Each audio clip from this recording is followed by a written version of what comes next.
देखो, पिछले वीडियो में हमने जाना था कि कंप्यूटर क्या होता है, कंप्यूटर के इंट्रोडक्शन के बारे में, उसको किसने बनाया था, उसके जनक कौन थे। आज की इस वीडियो में हम जानने वाले हैं कि ये जो कंप्यूटर है इसकी क्या विशेषताएं होती हैं, ये क्या क्या कर सकता है और क्या क्या नहीं कर सकता, इसके साथ में इसकी लिमिटेशंस क्या होती हैं।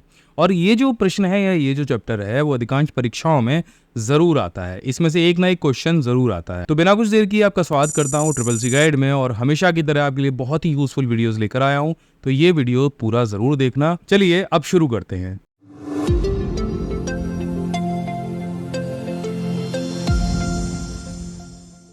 तो कंप्यूटर की जो सबसे पहली विशेषता होती है जिसकी वजह से आप इस मशीन को प्यार करते हैं, वो होती है इसकी स्पीड। मैं अगर आपसे कह दूं कि आपको 2 और 2 4 गिनने, तो आप झट से बता दोगे सर 8 होते हैं।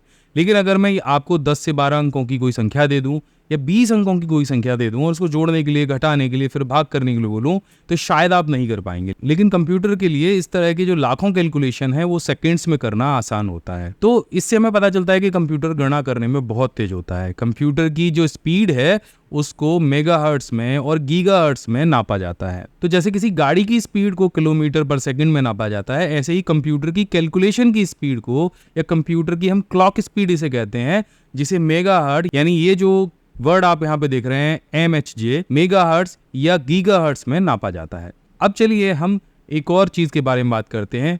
कंप्यूटर की जो दूसरी विशेषता है वो है इसकी स्टोरेज क्षमता। आप अपने कंप्यूटर के अंदर बहुत सारे टेक्स्ट डॉक्यूमेंट स्टोर करते हो, फोटो स्टोर करते हो, वीडियो स्टोर करते हो, बहुत सारा जो म्यूजिक है वो स्टोर कर लेते हो। यानी इसके अंदर ये वाली जो विशेषता है वो भी बहुत इंपॉर्टेंट है। अगर ये स्टोर नहीं कर पाता तो सोचो आप अपना जो फेवरेट म्यूजिक है वो कहाँ पे सेव करते, आप अपने फोटो और वीडियोस को कहाँ पे सेव करते। और अगर इसके अंदर ये वाले फीचर्स नहीं होता तो MS वर्ड या एक्सेल की जो भी फाइल आप डॉक्यूमेंट बनाते हो, Ctrl+S जो आप करते हो, किसी भी ड्राइव में ले जाके सेव कर लेते हो, वो कैसे करते। तो ये जो सारा डेटा कंप्यूटर अपने अंदर सेव करता है वो जाता है आपकी हार्ड डिस्क ड्राइव में, जिसे हम SSD के नाम से भी जानते हैं। आजकल थोड़ा सा एडवांस हो गया है। पुराने टाइम में हार्ड डिस्क ड्राइव होती यानी HDD होती थी, अब SSD आ गई है। ठीक है, तो ये जो सारा डेटा होता है ये हार्ड डिस्क ड्राइव में सेव होता है। अब बढ़ते हैं इसकी तीसरी विशेषता की तरफ, जो कि ऑटोमेशन है। देखो, कंप्यूटर को आपने एक बार में कोई कमांड दी, मान के चलते हैं मुझे 100 प्रिंट आउट्स निकालने हैं। अब अगर मैं किसी और व्यक्ति से कहूंगा तो बीच में हो सकता है थक जाए, रुक जाए, भूल जाए, लेकिन कंप्यूटर पूरी तरीके से ऑटोमेशन पे काम करता है। आपने इसको कोई कमांड दे दी, ये तब तक नहीं रुकेगा जब तक कि उस काम को पूरा ना कर ले। एग्जाम्पल के लिए जैसे मैं आपको दिखा रहा हूँ कि एक प्रिंटर है, उसको आपने प्रिंट निकालने की कमांड दी है, तो जब तक वो सारे प्रिंट आउट्स नहीं निकाल लेगा तब तक वो रुकेगा नहीं। कंटिन्यू, बिना रुके, बिना थके वो सारे प्रिंट आउट्स को निकालता चला जाएगा। और ऐसे बहुत सारे काम होते हैं जो ऑटोमेशन में कंप्यूटर करता ही है जब तक आप उसे ऑन करते हो। ऐसे बहुत सारी एप्लीकेशंस होती हैं जो बैकग्राउंड में चलती ही रहती हैं जब तक कि आप उसे ना रोकें। अब बढ़ते हैं अपनी इसकी तीसरी विशेषता की तरफ, और वो है डाइवर्सिटी यानी विविधता। कंप्यूटर से आप कितने तरह के काम लेते हो? एग्जाम्पल के लिए आज के टाइम में तो देखो AI आने के बाद से तो बहुत ही तरह के काम ले सकते हो आप कंप्यूटर से। आप म्यूजिक सुन लेते हो, आप फोटो एडिट कर लेते हो, आप कोई डॉक्यूमेंट बना लेते हो, एक्सेल में स्प्रेडशीट बना लेते हो। उसके साथ में कंप्यूटर टाइम भी बता रहा है, आपको डेट भी बता रहा है, आप डेस्कटॉप को भी अरेंज कर रहे हो, वॉलपेपर भी चेंज कर रहे हो, इंटरनेट भी चला रहे हो। तो ऐसे हजारों तरह के काम कंप्यूटर करता है और एक टाइम में बहुत सारे टास्क को करता रहता है।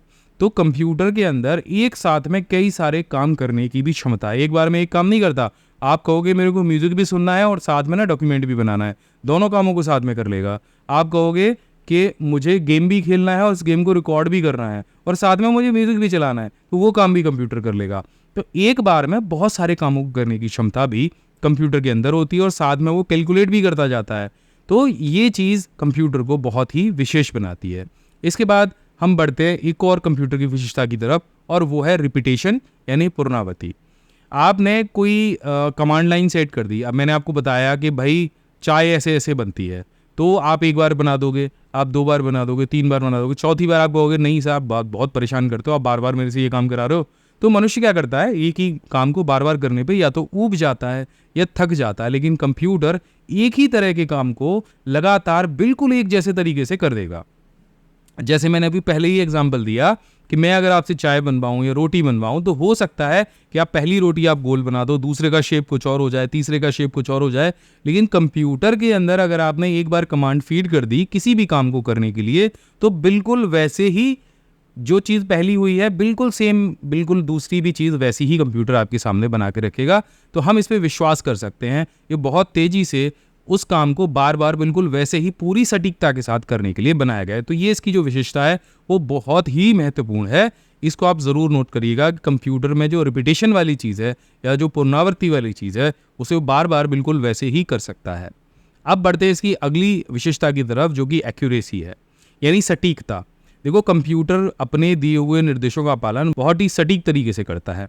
अब मान के चलिए आप किसी डॉक्यूमेंट में आपको कोई टेक्स्ट लिखा हुआ है और आप उसे बोल्ड करना चाह रहे हैं कंट्रोल बी दबाकर, तो क्या कभी आपने देखा है कि कंट्रोल बी आपने प्रेस किया हो तो वो शब्द जो है बोल्ड होने के स्थान पर इटैलिक हो गया हो या उसका कलर चेंज हो गया हो? कोई अगर आपने प्रिंट निकालने की कंट्रोल पी कमांड दी है तो क्या कभी ऐसा हुआ है कि सेव करने का ऑप्शन खुल गया हो? कंट्रोल एस से आप सेव करते हो तो कभी ऐसा हुआ है कि सेव करने की जगह पे कुछ और काम हो गया हो? ऐसा नहीं होता है। कंप्यूटर अपने अंदर जितने भी निर्देश दिए जाते हैं उनका पूरा सटीकता से पालन करता है और वो क्या करता है कि जैसे कमांड है वैसे ही आपको रिप्लाई वहां से मिलेगा। जैसे अब माइक्रोसॉफ्ट एक्सेल में आपने कुछ जोड़ा है तो जोड़ने की बजाय कंप्यूटर ने ऐसा किया कि कभी उसको घटा दिया हो? नहीं, बिल्कुल सटीकता के साथ में बार बार उतनी ही एक्यूरेसी के साथ में उस काम को करता है। तो ये इसकी बड़ी विशेषताओं की लिस्ट में एक ये भी आती है। अब बढ़ते हैं अगली जो इसकी विशेषता है वो है प्राइवेसी। अगर किसी चीज़ को आपने पासवर्ड के साथ में प्रोटेक्ट कर दिया तो वो कंप्यूटर की नज़र में बहुत गोपनीय हो गया। अब पासवर्ड के प्रयोग के बिना उस चीज़ को आप ओपन नहीं कर सकते। जैसे आप विंडो में पासवर्ड लगाते हो तो क्या कभी ऐसा हुआ है कि कंप्यूटर को आपने बोल दिया कि मैंने ये पासवर्ड सेट किया था, अब कंप्यूटर बिना पासवर्ड के खुल जाए? नहीं, वो हर बार आपसे उसी पासवर्ड को मांगेगा। ऐसा नहीं कि एक शब्द कम या एक शब्द ज़्यादा, बिल्कुल एग्जैक्ट वही पासवर्ड आपको एंटर करना पड़ेगा, तभी वो फाइल आप देख सकते हो।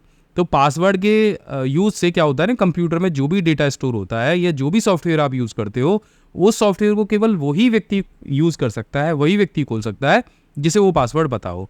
आपके बहुत सारी जगह तो आजकल पासवर्ड तो आप बहुत जगह यूज़ कर रहे हो। देखो, अगर आपको जीमेल का पासवर्ड है, आपको मालूम है, लेकिन क्या ऐसा कभी हुआ है कि किसी और ने बिना पासवर्ड के आपका जीमेल लॉगिन कर लिया हो? ऐसा हो ही नहीं सकता। सेम पासवर्ड आपको डालना पड़ेगा, चाहे वो जीमेल हो, चाहे फेसबुक हो, चाहे विंडोज़ हो। अगर वहाँ पे पासवर्ड है तो वो जो सॉफ्टवेयर है, वो जो चीज़ है, वो पासवर्ड के साथ में ही ओपन होगी। तो देखा आपने, कंप्यूटर की जो जानकारी है वो हर चीज़ को आसान बना देती है, आपकी कई समस्याओं का समाधान कर देती है। और आजकल तो हर जगह, हर फील्ड, हर जॉब में कंप्यूटर की नॉलेज होना अनिवार्य है। लेकिन ये सीखेंगे आप कहाँ से? तो आपके लिए मैंने शुद्ध सरल हिंदी भाषा में एक बहुत ही बेहतरीन कंप्यूटर कोर्स तैयार किया है जिसमें 22 से ज़्यादा प्रोफेशनल कोर्स हैं। और ये जो कोर्स है ये ऑफलाइन मोड में है, यानी इसके लिए आपको इंटरनेट की भी आवश्यकता नहीं है। स्क्रीन पे ये जो लिस्ट दिख रही है, ये 22 के 22 कोर्स आपको ऑफलाइन मोड में इस पिन ड्राइव के अंदर आपके घर पर भेजे जाएंगे।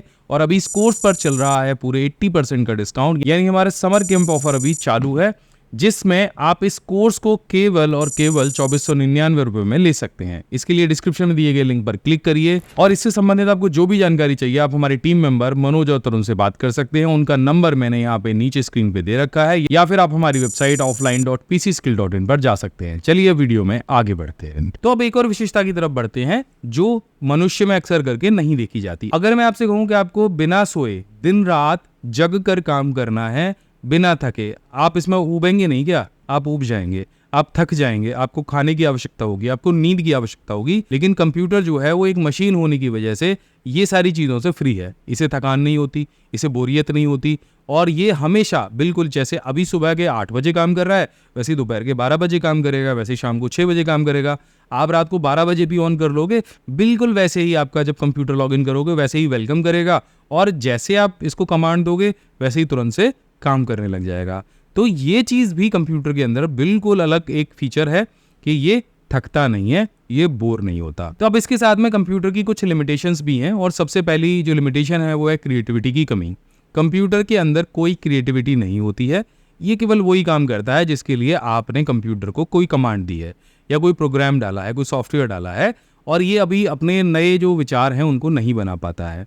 आप ये सोच नहीं सकता ना, सबसे बड़ी समस्या ये है, कंप्यूटर भी सोच नहीं सकता। लेकिन अभी ये वाली जो विशेषता है ना, ये धीरे धीरे करके खत्म होने वाली है एआई के आने के बाद से। अब आर्टिफिशियल इंटेलिजेंस की वजह से ये जो चीज़ है, यानी ये वाला जो सेक्शन है कंप्यूटर की, ये वाली जो लिमिटेशन है वो खत्म हो जाएगी आगे आने वाले सालों में। लेकिन अभी तक है, अभी तक जो कंप्यूटर है वो खुद से कुछ भी सोच के कोई डिसीजन नहीं ले सकता, कुछ भी अभी क्रिएटिव नहीं कर पाता है। अब एक और चीज़ आती है कंप्यूटर के अंदर, बुद्धि की कमी। यानी अभी ये हमारी तरह सोच नहीं सकता, क्योंकि ये एक मशीन है, इसमें सोचने समझने की क्षमता नहीं होती है कि खुद से कुछ भी बना ले।